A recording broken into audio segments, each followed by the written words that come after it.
Cat and Mouse in Partnership. From Grimm's Fairy Tales, by Jacob and Wilhelm Grimm.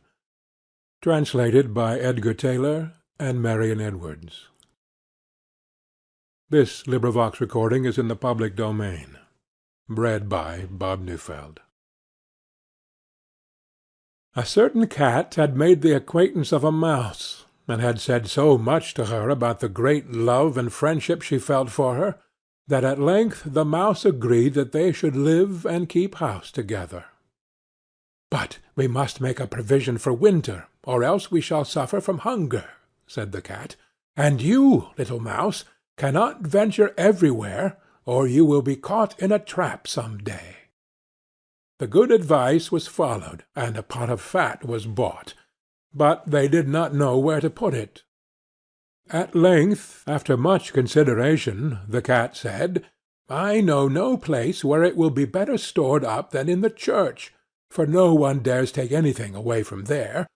We will set it beneath the altar, and not touch it until we are really in need of it." So the pot was placed in safety, but it was not long before the cat had a great yearning for it, and said to the mouse, "I want to tell you something, little mouse. My cousin has brought a little son into the world, and has asked me to be the godmother. He is white with brown spots, and I am to hold him over the font at the christening. Let me go out to-day, and you look after the house by yourself." "Yes, yes," answered the mouse, "by all means go, and if you get anything very good to eat, think of me. I should like a drop of sweet red christening wine myself." All this, however, was untrue. The cat had no cousin, and had not been asked to be godmother. She went straight to the church, stole to the pot of fat, began to lick it, and licked the top of the fat off. Then she took a walk upon the roofs of the town, looked out for opportunities, and then stretched herself in the sun, and licked her lips whenever she thought of the pot of fat, and not until it was evening did she return home. "Well, here you are again," said the mouse. "No doubt you have had a merry day." "All went off well," answered the cat. "What name did they give the child?" "Top off," said the cat, quite coolly. "Top off!" cried the mouse. "That is a very odd and uncommon name. Is it a usual one in your family?" "What does it matter?" said the cat. "It is no worse than Crumb-stealer, as your godchildren are called." Before long the cat was seized by another fit of yearning. She said to the mouse, "You must do me a favour, and once more manage the house for a day alone. I am again asked to be a godmother, and as the child has a right ring round its neck, I cannot refuse." The good mouse consented, but the cat crept behind the town walls to the church, and devoured half the pot of fat.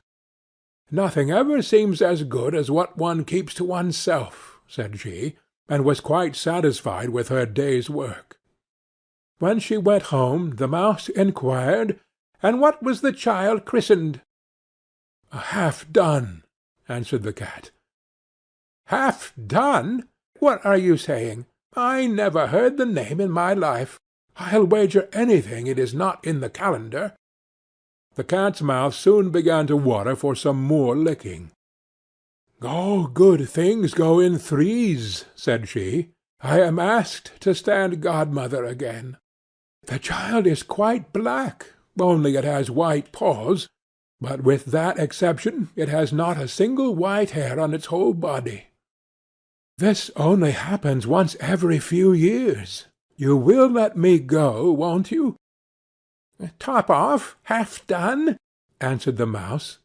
"They are such odd names, they make me very thoughtful."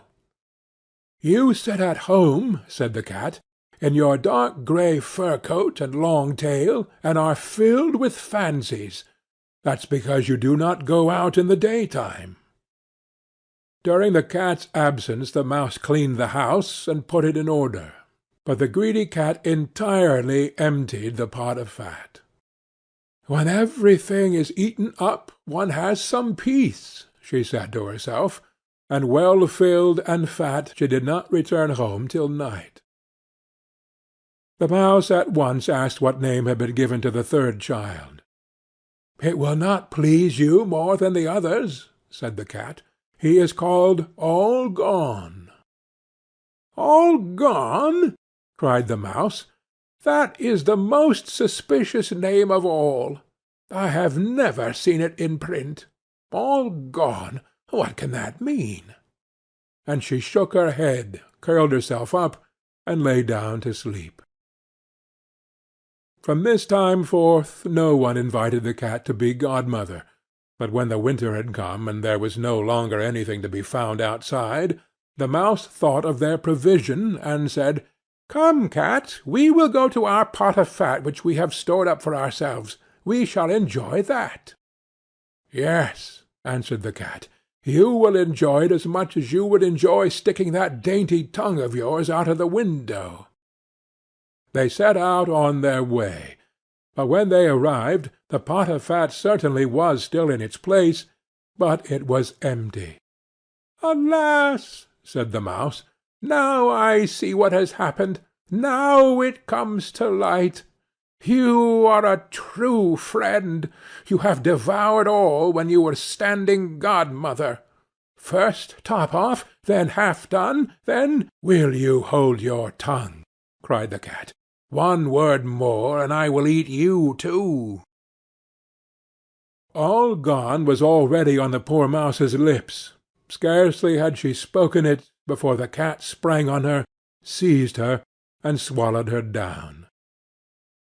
Verily, that is the way of the world.